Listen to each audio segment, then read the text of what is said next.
Well, joining me now is retired Army Lieutenant Colonel Daniel Davis. Colonel, thank you for being with us. We're getting these reports, possible chemical events. We're getting reports of just carnage in cities like Bucha.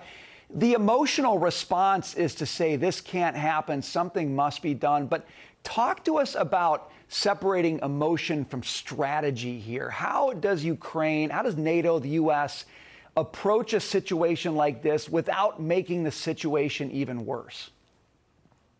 But you hit it square on the head there. We have to avoid making the situation worse. And above all, President Biden's #1 overriding priority is the defense and the security of the United States.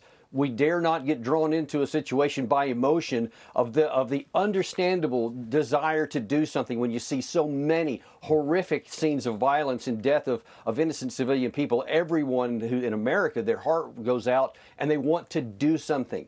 But if we take too much action, especially if we engage directly with Russian forces in any capacity by, sending a signal and striking with missiles or something, that could draw us into the war. And now it's not looking at scenes of carnage in Bucha or in Mariupol, but potentially Warsaw or in Slovakia, or God forbid in the U.S. on a nuclear strike, and we simply cannot tolerate that. So, Colonel, the response has been, I think, heeding that warning. The response has been sanctions and more sanctions. We got a new slew of sanctions again today on more elites, on Vladimir Putin's daughters. But those sanctions, it seems to me, are coming on top of what we're supposed to be the mother of all sanction. In other words, there was more to come. Is this layering of sanctions actually doing anything? Is it achieving the objective of causing Vladimir Putin to think twice about his next move? No, not in the least, because these sanctions were accounted for before he ever took one step. And so he's miscalculated on so many ways, and it's a lot worse than he thought. But now then they're learning how to survive and how to get along with them. So added on top of these, most people aren't even going to notice them because there's already so many in place. This is just the horror of war. And one of the reasons I was so outspoken in the months before this war that we needed to do everything we could to avoid it by making whatever kinds of negotiations necessary. Now it's on us, and there's no easy fix. And that's the part that we have to recognize. This is the horrible carnage of war, and this is something we have to contain so that it doesn't spread further, and there's no easy solution to stopping this. It seems that Zelensky and Ukraine have gained some leverage. I mean, they have succeeded at pushing Putin away from Kyiv. He's now moving to the east and the south. It's going better from Ukraine than any expert that we had on talked about when this thing started.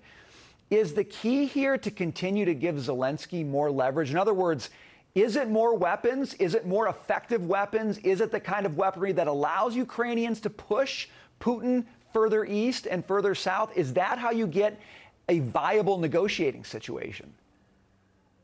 Well, here's the risk with that. That is a potential, and certainly a lot of people are advocating that, and really to a large extent, that's exactly what Kiev and Zelensky are doing, is that they want more and more weapons. The risk is that there's not enough time to get enough weapons of the type that can push Russia backwards, because those need to be offensive maneuver type weapons, and those are months in lead time to even get in, much less train up troops that might not have used some of them.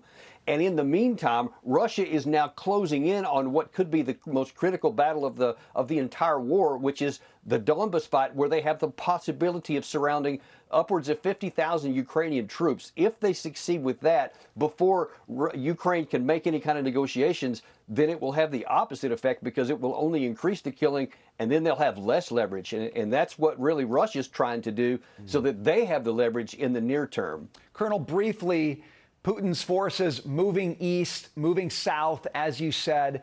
What do you expect to see in the coming days in terms of the strategy by Putin and the outcome in that region where he has a much stronger control?